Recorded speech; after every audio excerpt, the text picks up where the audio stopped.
요한계시록은 저에게 굉장히 흥미로운 책이었습니다.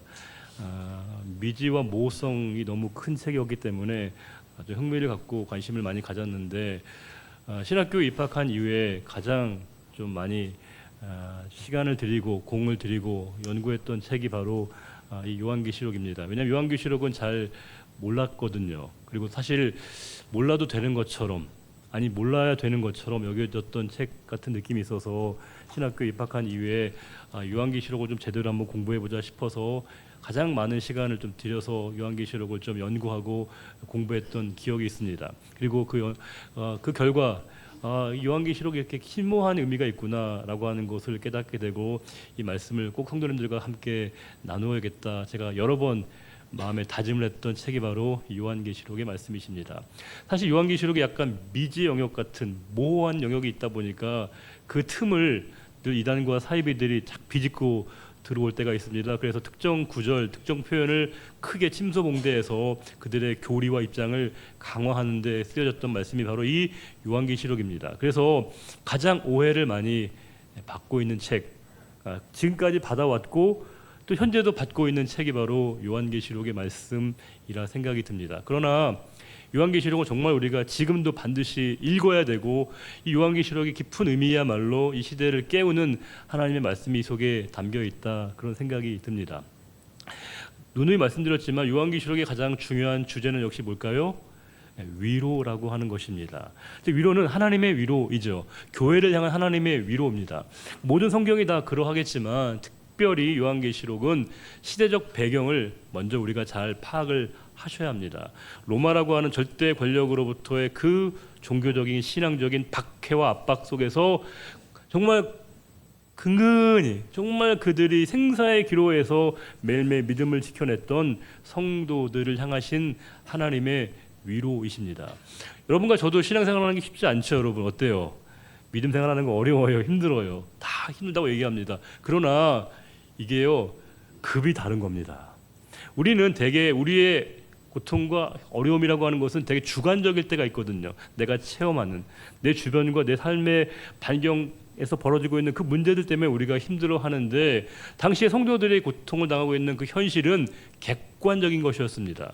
그들이 죽음을 불사해야 되는, 매일매일이 그들이 삶과 죽음의 기로에 있는 성도들을 향하신 하나님의 위로의 말씀이 바로 이 요한계시록의 핵심 메시지라고 하는 겁니다. 그런데 우리가 보통 위로라고 하면 위로는 누가 누구에게 위로를 줄 수 있는 겁니까? 우리가 물론 위로가 말의 위로도 필요하죠. 우리가 감정과 말을 통해서 우리가 서로에게 위로를 주기도 하지만 진짜 위로는 그 경험에 대한 공감대가 있어야만이 이게 위로가 되는 것이거든요. 내가 슬픔을 당한 적이 없는데 누군가의 슬픔을 위로한다? 이건 거의 불가능한 겁니다. 내가 아픔과 고통과 절망을 겪어본 적이 없는데 누군가를 그렇게 위로한다? 불가능한 겁니다. 근데 오늘 말씀은 뭐예요?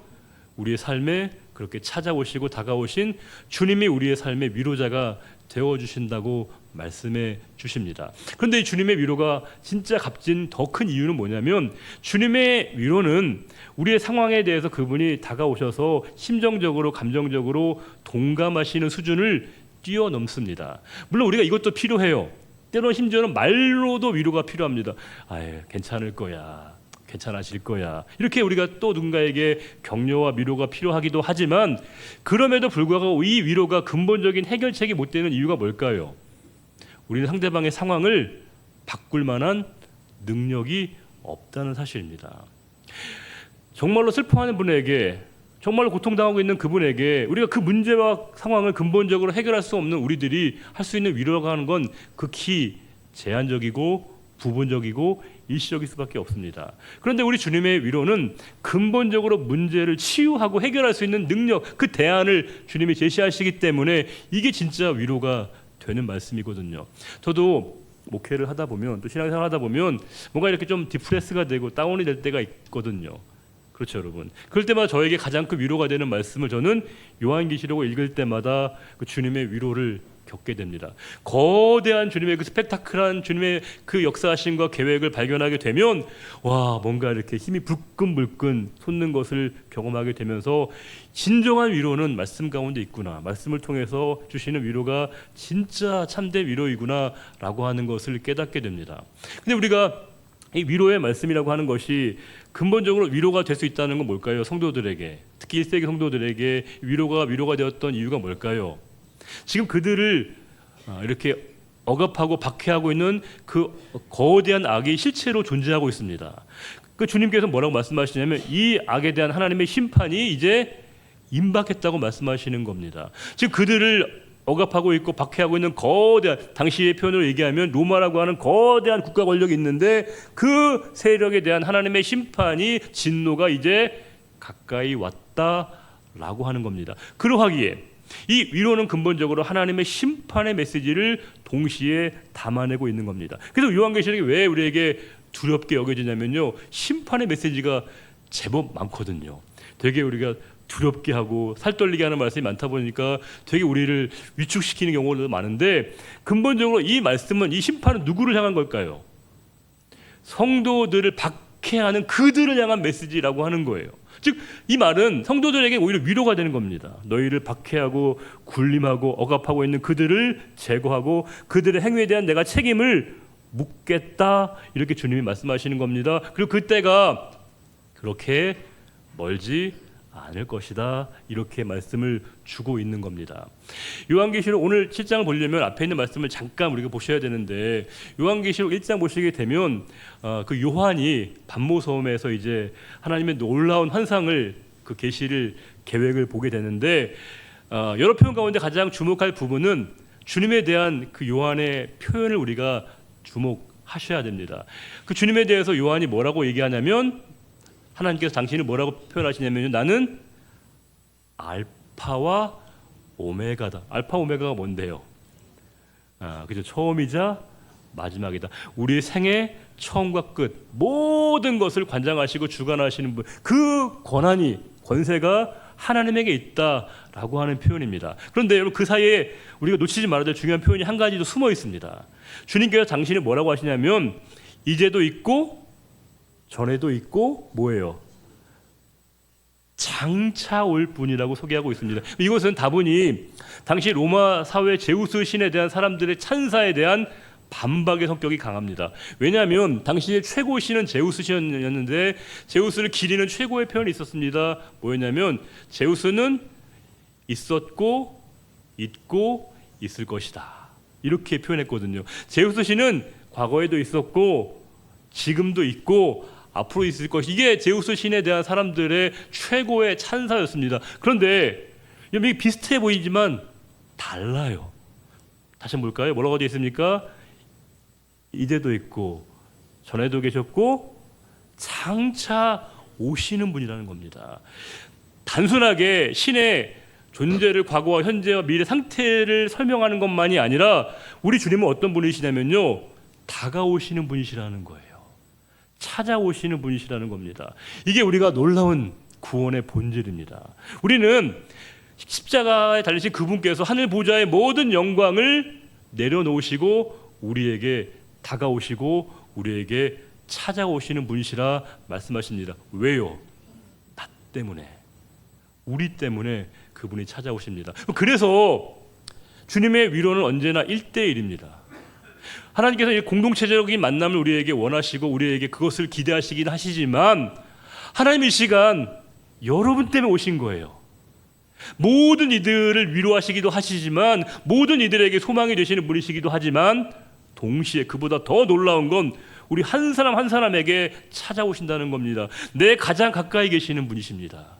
내 곁에 계시는 분이십니다. 그 나의 아픔과 고통과 상처와 기쁨과 모든 것을 함께 공감하시고 내가 기쁠 때 그 누구보다 기뻐해 주시고 내가 아파할 때 그 누구보다 아파해 주시는 분이 바로 우리 주님이시라는 겁니다. 그분이요, 우리에게 장차 찾아오시고 다가오시고 반드시 우리에게 오시는 그분을 노래하는 표현이, 고백하는 표현이 이 제우스 신에 대한 그 찬사와 완벽하게 다른 그분에 대한 표현을 요한이 고백하고 있는 겁니다. 그리고 그 요한이 이제 2장과 3장의 7개 교회, 뭐죠? 에베소, 서머나, 버가모, 두아디라, 사데, 빌라델비아, 라오디게아 7개 교회인데 이 소아시아에 있는 7개 교회는 이 요한계시록이 조금 어려운 이유는 뭐냐면 숫자가 조금 여러 개 나오거든요. 근데 요한계시록의 숫자는 특별히 뭐예요? 지시적인 의미가 아니라 뭐예요? 상징적인 함의를 담고 있다는 거예요. 그래서 7을 우리가 뭐라고 한다고요? 완전수. 뭐가 완전한 건데요? 완전하다는 건 더하거나 덜하거나 빼거나 더할 필요 없이 그 상태가 완전하다는 겁니다. 그래서 7개의 교회는 딱 7개 교회에만 국한된 말씀이 아니에요. 모든 교회를 향하신 하나님의 말씀이십니다. 특별히 요한계시록엔 7이라고 하는 숫자가 여러 번 나오는데 이 7이라고 하는 숫자를 우리가 거의 대부분 완전이라는 단어로 바꿔서 치환시켜서 이해해야 됩니다. 예컨대 하나님의 보좌 옆에 보좌에 계시고 어린 양이 있고 거기 7 영이 있다는 표현이 나오거든요. 7 영은 뭘까요? 7개 영이 있는 거예요? 아니에요. 뭐예요? 완전하신 영, 누굴까요? 성령을 가리키는 겁니다. 완벽한 삼위일체가 고백되어지고 있는 그 내용들이 요한계시록에 잘 드러나고 있습니다. 그 2장과 3장에 나오고 있고요. 4장에는 진짜 기가 막힌 말씀이에요. 왜냐하면 성경 66권 전체에서 하늘 보좌를 유일하게 묘사하고 있는 말씀이 바로 4장이거든요. 하늘 보좌, 하나님의 보좌가 어떻게 되어 있을까? 그걸 직접 보았던 요한이 기록한 내용이거든요. 이렇게 되어 있습니다. 중앙에 하나님의 보좌가 있고 그 주변에 네 생물은 물론 천사입니다. 또 다른 천사 24장로가 있고 또 다른 많은 무리가 있고 또 회중이 있는 그 모습이 바로 이 4장에 있는 하늘 보좌의 모습입니다. 그걸 이제 요한이 보았던 거예요. 그러면서 다시 제일 중요한 말씀이 이제 5장이죠. 그 두루마리가 있습니다. 이 두루마리의 내용이 읽혀져야만이 하나님의 심판과 진노가 실행되거든요. 그러니까 이 두루마리는 반드시 읽혀져야 돼요. 밝혀져야 됩니다. 근데 문제가 있습니다. 왜요? 이게 봉인되어 있는 거예요. 꽉 봉인되어 있는 겁니다. 그래서 요한이 울었어요. 아, 너무 안타깝다. 그때 천사가 뭐라고 합니까? 울지 말라는 거예요. 이걸 떼기에 합당하시다는 겁니다. 누가요? 어린 양이. 어린 양이 그것을 떼기에 합당하시. 어린 양은 누굴까요? 당연히 예수 그리스도시겠죠. 그러니까 이 두루마리를 뗄 수 있는 유일한 분은 바로 예수 그리스도밖에 없다라고 하는 겁니다. 그리고 그분이 그걸 뗄 수 있기 때문에 그 천사 우리 요한이 너무 기뻐하는 모습이 5장에 나옵니다. 그리고 6장에는 그 궁금해하던 이 두루마리가 하나하나 이제 봉인되어 있었던 그 내용들이 하나하나 열리게 됩니다. 7개 봉인되어 있습니다. 하나, 첫 번째 봉인 인을 떼고요. 두 번째 인을 떼고 세 번째 인을 떼고 네 번째 인을 떼는데 첫 번째 인을 떼면 흰 말을 탄 자, 두 번째 인을 떼니까 붉은 말을 탄 자, 세 번째 인을 떼니까 검은 말을 탄 자, 네 번째 인을 떼니까 청황색 말을 탄 자가 나오는데 이게 우리에겐 되게 낯설지만 유대인들에겐 되게 익숙한 개념입니다. 그 여러 가지 내용들을 보게 되면 첫 번째 내용은 뭐냐면요. 국제적인 전쟁이 있다는 거예요. 국가 간의 전쟁이 있다는 겁니다. 두 번째 인의 내용은 뭐냐면 나라마다 내전이 있다는 거예요. 분규가. 세 번째 인의 검은색 말을 탄 자가 온다는 건 뭐냐면 기근과 흉년이 있다는 거예요. 네 번째 청황색 말을 탄 자가 온다는 건 뭐냐면 그것이 바로 전염병이 온역이 창궐한다는 내용을 주고 있습니다. 근데 이게 되게 두렵지 않습니까? 이게 왜 성도들에게 희망이 되는 것이지? 라고 하는 질문을 하는데 이 심판이 진행되어지는 대상이 누구라는 거예요? 성도들이 아닙니다. 성도들은 그 가운데 보호를 받는 거예요. 오히려 하나님의 심판은 그 성도들을 괴롭히고 못살게 굴고 압제했던 그 세력들에 대한 하나님의 심판이 있다는 거예요. 우리가 생각해 보면 6월절을 떠올려 보시면 이해하실 거예요. 6월절에 그때 모든 이집트에 있는 모든 첫 마다들과 첫 새끼가 다 죽죠. 그렇죠? 하나님의 심판 때문에 다 죽습니다. 누구는 살아남는가 하면요. 이스라엘 백성들만은 하나님이 그들을 보호하시고 인쳐주셔서 그들의 생명을 보존하게 되거든요. 이게 모두가 다 심판을 받는 것이 아니라 하나님이 심판을 명하시는 대상이 있다는 겁니다. 그게 첫 번째 인부터 네 번째 인까지가 나오고 다섯 번째 인을 떼니까 많은 성도들이 그러면 언제입니까 주님? 이 일이 언제 일어나는 거예요? 라고 하는 탄식의 내용이 있고요. 여섯 번째 인을 떼니까 천체 세계에 막 이상 변동이 일어나는 말씀이 나오고 있습니다. 이게 여섯 번째까지 인입니다. 자, 그러면 여섯 번째 인까지 떼었으면 다음에 뭐가 나와야 돼요? 일곱 번째 인이 나오는 게 마땅한데 오늘 말씀은 그 가운데 좀 다른 국면의 말씀을 주고 있습니다. 지금 이 심판의 내용은 너희들을 향한 게 아니라 너희들을 핍박하고 있는 그들을 향한 거야. 너희는 이 심판 중에서 하나님의 보호를 받을 것이다. 이렇게 말씀, 그들을 또다시 위로하시기 위해서 7장의 말씀이 기록되고 있는 겁니다. 7장 1절 볼까요?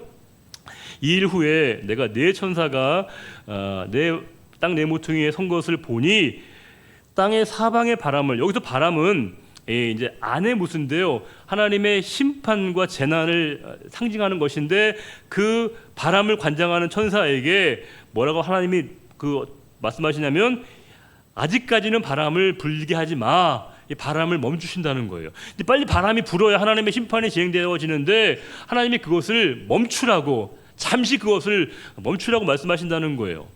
저는 신앙생활할 때, 신앙생활이 여러분 쉬워요, 어려워요? 어렵잖아요. 힘들고 어렵거든요. 그 신앙생활은 인내가 필요한 겁니다. 견뎌야 돼요. 버텨야 돼요. 참아야 됩니다. 맞습니다. 저는 신앙이 우리의 인내의 과정이라고 생각했거든요. 내가 힘들고 어렵고 많이 고통스럽지만 참아야 되는구나, 견뎌야 되는 것이구나, 인내하는 것이구나 라고 생각했는데, 오늘 말씀은 우리의 인내가 아니고요, 하나님의 인내를 말씀하고 있습니다. 하나님이 참아주셨다는 거예요. 우리는 지금까지 내가 이렇게 된 게 내가 잘 참았기 때문에, 내가 잘 참아왔기 때문에, 내가 잘 견뎌왔기 때문에 우리의 삶이 가능한 줄 알았더니 그게 아니라는 거예요.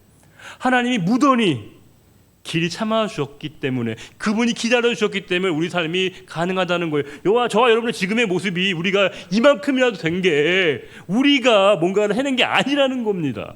하나님이 무던히도 길이 참아주셨기 때문에 우리의 삶이 가능하다는 겁니다. 하나님의 원래 계획은 심판이 목적이 아니고요, 하나님은 한 영혼이라도 구해내고 살려내기를 원하시는 게 하나님의 뜻이라는 거예요. 그래서 하나님이 바로 심판을 진행하시는 게 아니라 잠시 멈춰 포즈를 취하도록 그들에게 말씀하십니다. 그리고 난 다음에 2절에 또 봄에 다른 천사가 살아계신 하나님의 인을 가지고 와서 해 돋는 데로부터 올라와서 땅과 바다를 해롭게 할 권세를 받은 네 천사를 향하여 큰 소리를 외쳐 이르되, 3절에 우리 하나님의 종들의 뭐예요? 이마에 인치기까지 땅이나 바다나 나무들을 해하지 말라. 아직까지 심판을 행하지 마. 언제까지요?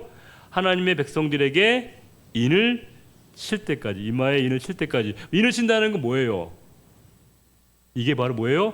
소유를 얘기하는 거예요. 하나님이 내 거야 이렇게 말씀하신다는 겁니다. 너는 내 거야, 나의 소유야, 이렇게 말씀하십니다. 하나님이 당신의 소유로 삼으시기에 우리를 보호하시고 우리를 지켜주신다고 말씀해 주시는 거예요. 그러니까 하나님의 소유를 받은, 우리는 하나님의 소유가 되었다는 거예요. 우리가 하나님의 것이 되었다는 겁니다. 그러면 이게 관용적으로 끝날 말이 아닙니다. 수사적으로 그칠 말이 아닙니다. 우리의 진짜 이 고백이, 현실적인 우리의 고백이 필요할 때가 있습니다. 우리는 필요할 때만 하나님, 저의 모든 것 다 하나님의 것입니다 라고 우리가 고백할 때가 많은데, 진짜 우리가 엄중한 현실 가운데 정말 우리가 하나님의 주권과 하나님의 소유된 우리를 인정할 수 있느냐라고 하는 거예요. 매우 크리티컬한 상황 가운데 정말 우리의 삶에서 내 삶의 모든 것이 다 하나님의 것임을 인정할 수 있는 그 고백이 우리에게 가능한가라고 하는 겁니다. 우리는 하나님의 소유이십니다. 우리의 모든 것은 다 하나님의 것이기에 우리는 내 모든 삶의 주권을 하나님께 의탁한 사람들입니다. 하나님이 원하시면, 하나님이 우리에게 바라시면 우리는 모든 것이 다 하나님의 것임을 언제나 인정할 수 있어야 된다는 거예요. 우리 헌금 드릴 때만 내 소유가 하나님의 것임을 인정하는 것만이 아니라 내 삶의 모든 영역에서 하나님의 주권을 인정하는 그 고백이 우리에게 필요하다는 것이고, 하나님이 우리들을 당신의 소유를 이렇게 인쳐주시기까지 하나님의 진노의 심판을 지연시키고 있다는 겁니다. 그러면서 4절에 그 인침을 받은 자의 숫자를 헤아려 보니까 몇 명이에요? 14만 4천 명. 이게 이제 이단과 사이비들이 종종 인용하는 부분이죠. 봐라, 성경에 딱 14만 4천 명 나와 있지 않냐, 구원받는 사람이 딱 14만 4천 명밖에 안 된다, 여기에 와야 된다, 이렇게 늘 주장하는 사람들이 많거든요. 뭐 여호와의 증인뿐만이 아니라 14만 4천 명을 주장하는 이단과 사이비들은 아주 많습니다. 그리고 성경에 이렇게 명시적으로 나타났기 때문에 마치 우리에게 반박할 수 없는 것처럼 여겨지는데요. 기본적으로 요한계시록의 숫자는 뭐예요? 상징적인 거예요. 상징적인 겁니다. 이 14만 4천 명을 그렇게 강조하는 사람들의 의중을 보게 되면 구원의 배타성이거든요. 뭐냐면 우리들만 구원받는 거야. 여기에 와야 구원받는 거야. 여기에 와야만이 너희가 살 수 있는 거야 라고 하는 겁니다. 그래서 그분들이 늘 뭐라고 하냐면 야, 가정을 버리고 집을 버리고 회사를 버리고 친구를 버리고 다 버리라는 거예요. 한 가지만 버리지 말고요. 돈은 버리면 안 돼요. 돈은 꼭 거기 와서 쓰라고 얘기하면서 모든 것을 버리고 모든 것을 다 세상과 단절지라고 한 겁니다. 그리고 이곳에 와야만이 구원을 받는다라고 얘기합니다. 그런데 14만 4천 명, 여러 5절부터 8절 보시게 되면 이스라엘 12지파의 12,000명씩 14만 4천 명인데 여기에 대한 가장 보편 타당한 해석은 뭐냐면요, 구약의 12지파와 신약의 12사도와 1,000명을 곱한 신구약의 모든 구원받는 백성들을 지칭하는 상징적인 숫자라고 하는 겁니다. 이건 14만 4천 명이라고 하는 그 작은 숫자 안에 갇혀져 있는 게 아니고요, 9절 보시게 되면 아무도 능히 셀 수 없는 큰 무리로 이 표현을 바꿔서 얘기합니다. 우리가 자꾸 14만 4천 명에 매몰될까 봐 14만 4천 명이라고 하는 숫자가 아니라 모든 셀 수 없는 많은 무리들이 하나님의 구원을 받는 것이다 라고 하는 것을 이미 9절에 밝혀주고 있습니다. 목회할 때 여러 성도님들에게 질문을 받는데 참 답을 하기가 쉽지 않은 질문들이 있어요. 되게 중요한 질문이긴 하지만 답이 참 곤란한 질문 같은 게 있는데 이런 겁니다. 목사님, 저분이 구원 받을까요 못 받을까요? 이렇게 질문하시면 그럼 어때요? 제가 뭐라고 하겠습니까? 잘 모른다고, 알 수 없다고 얘기합니다. 여기까지도 이해되는데 사실 더 중요한 질문은 이제 그 다음에 많이 하십니다. 저희 아버님, 어머님이 구원을 받았을까요? 못 받았을까요? 염려하면서 걱정하면서 질문하신다는 거예요. 왜냐하면 본인이 그렇게 아버님의 구원을 위해서 간절하게 기도했는데 병상에서 그냥 영접하지 못하고 돌아가셨다고 생각해서 너무 마음이 힘들다는 거예요. 구원을 못 받으셨을까 봐 그렇게 질문하시는 분들이 있습니다. 그럴 때 우리가 뭐라고 답을 해야겠습니까? 모르죠. 물론 모릅니다. 그러나 모를 때는 하나님의 의도와 의중을 좀 더 우리가 가깝게 파악하면 어느 정도 우리에게 파악되는 부분이 있지 않겠습니까? 저는 하나님이 야박하게, 아주 야속하게, 아주 깐깐하게 하셔가지고요, 내 앞에서 예수님 믿어? 네, 이렇게 대답하는 그 순간만을 하나님이 우리에게 영접으로 간주하신다고 보지 않습니다. 우리는 되게 내가 확인되니까 마음이 편하게 느껴지는 거예요. 엄마나 아빠나 뭐 가족의 누군가가 내 앞에서 예수 믿어? 그래. 그러면 마음이 안심이 사는 겁니다. 그래. 그럼 그게 얼마나 하나님의 이 구원의 폭을 우리가 제한시키는 겁니까? 하나님은요, 지나가는 말로도 혹은 의식적으로도 혹은 무의식적으로도 그 사람의 영혼에 그 말씀이 다다르게 하시는 많은 무수의 방법들을 가지고 계신데 우리는 내가 파악하고 내가 이해하는 방식으로만 그래? 영접했어? 그래? 그러면 그 사람이 구원받은 것이고 내가 동의한 방식으로 상대방이 반응하지 않으면 구원받지 못한다고 하는 것은 너무 얼마나 하나님의 마음을 우리가 우리식으로 자의적으로 해석하는 결과가 된다는 겁니다. 하나님은 한 영혼이라도 더 구원하시기 위한 것이 그분의 뜻일 겁니다. 우리가 그러면 잘 모른다면, 잘 대답할 수 없다고 하면 답을 유보하든지 아니면 하나님의 마음으로 하나님께서 넉넉히 그 영혼을 구원하실 것이라고 하는 믿음을 갖는 게 우리의 마음이어야 하지 않겠습니까? 근데 이단과 사이비들은 되게 이 구원을 축소합니다. 제한된 사람, VIP들, 멤버십만을 가진 사람들만이 구원받는다라고 얘기한다는 것은 이 얼마나 하나님의 구원 계획과 그분의 마음을 스스로 부정해 버리고 있는가라고 하는 겁니다. 그 구원받은 백성들이 9절에 어떻게 하는가? 9절입니다. 이후에 내가 보니 각 나라와 족속과 백성과 방언에서 바로 그 14만 4천 명을 여기서는 아무도 능히 셀 수 없는 큰 무리라고 얘기하고 있는데 그들이 흰 옷을 입고 손에 종려가지를 들고 보좌 앞과 어린 양 앞에 소리치고 있습니다. 종려가지란 말이 이 포이닉스인데 이 포이닉스가 되게 재미있는 영어 단어의 어원입니다. 포이닉스가 영어 단어 피닉스의 어원이거든요. 피닉스가 뭐예요? 불사조거든요. 그러니까 사람들이 왜 종려가지를 흔들었냐면요, 이게 멸망치 않는 절대적인 승리를 보장하는 마음으로, 기원하는 마음으로 이 종려가지를 흔든 거예요. 근데 여기서는 성도들이 뭘까요? 주님의 그 구원, 소망을 기대하면서 막 성도들이 이렇게 그 종려가지를 흔들고 있는 모습을 보면서 그들이 뭐라고 외치는가? 구원하심이 보좌에 앉으신 우리 하나님과 어린 양에게 있습니다라고 할 때 그 고백 듣고 난 다음에 모든 천사들, 장로들, 생물들이 다 보좌 앞에 엎드려 하나님께 경배하여 이르되 12절 읽어볼까요? 이르되 아멘 찬송과 영광과 지혜와 감사와 존귀와 권능과 힘이 우리 하나님께 세세토록 있을지어다. 아멘. 그들이 하나님께 대한 고백을 했을 때 천사들이 하나님을 찬송하고 있다는 겁니다. 천국은 찬송이 그치지 않는 곳입니다. 천국은 기도가 멈춰지지 않는 곳입니다. 천국은 예배가 중단되지 않는 곳입니다. 우리는 천국 가면 온갖 황금 보석으로 깔려있는 것들만 생각하지만 진짜 천국은 뭐예요? 언제나 하나님을 예배하는 곳, 언제나 하나님을 향하여 기도할 수 있는 곳, 언제나 하나님을 찬양하는 사람들이 넘쳐나는 그곳이 바로 천국이라고 하는 거예요. 지금 그 천국에서 성도들이 모든 천사들이 하나님을 예배하고 있고요, 기도하고 있고 찬송하고 있는 그 모습을 요한이 보았던 겁니다. 그런데 그 10절 보시게 되면 구원받는 성도들이 뭐라고 외치냐면 구원하심이 보좌에 앉으신 우리 하나님과 어린 양에게 있도다. 저는 이 말씀을 예전에 이렇게 이해했어요. 우리는 구원을 받았습니다. 나는 구원을 얻었습니다. 즉 나에게 초점이 있는 말씀인 줄로 알았는데 이 말씀을 잘 보니까 나에게, 우리에게 포커스가 있는 게 아니더라고요. 이 말씀은 내가 구원을 받았습니다, 나는 구원을 얻었습니다, 거기에 포커스가 있는 게 아니라 구원이 누구에게 있는가? 구원하심이 보좌에 계신 하나님과 어린 양에게 있습니다. 우리를 구원하시는 분은 바로 하나님이십니다. 어린 양이 우리를 구원하십니다. 이 모든 구원의 주체를 하나님으로 고백하고 있는 그 노래를 하고 있다는 겁니다. 나에게 포커스가 있는 게 아니고요, 나에게 초점이 있는 게 아니고요, 구원하심이, 우리를 구원케 하는 능력이 하나님과 어린 양에게 있습니다. 이렇게 고백하고 있다는 겁니다. 구원이 뭔데요? 구원은 우리의 모든 과거의 상태로부터 우리가 벗어나는 것입니다. 자유해지시는 겁니다. 자유해지는 겁니다.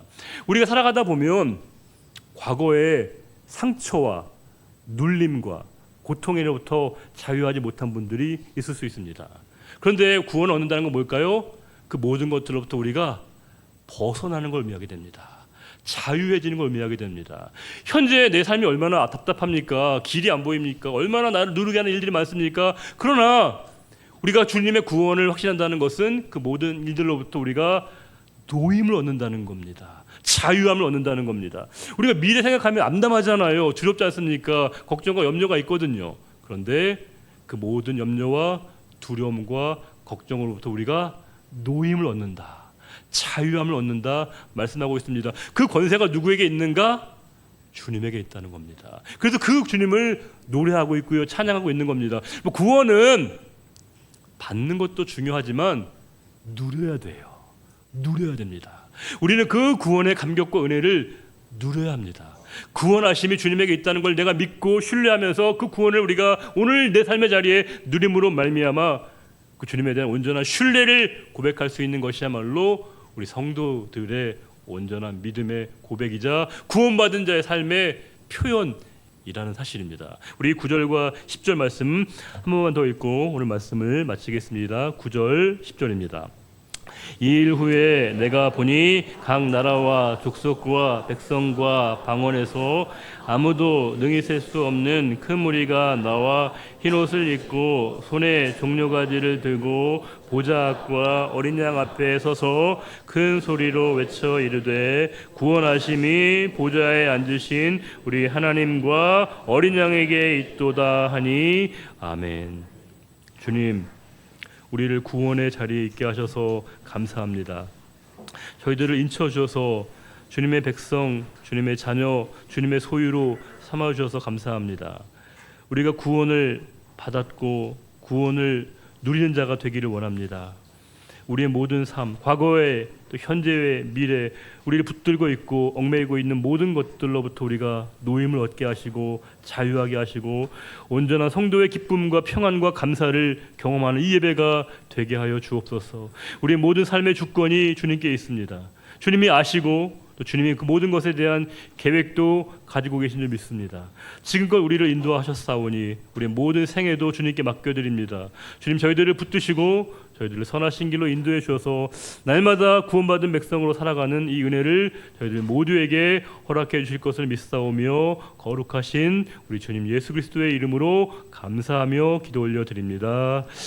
아멘.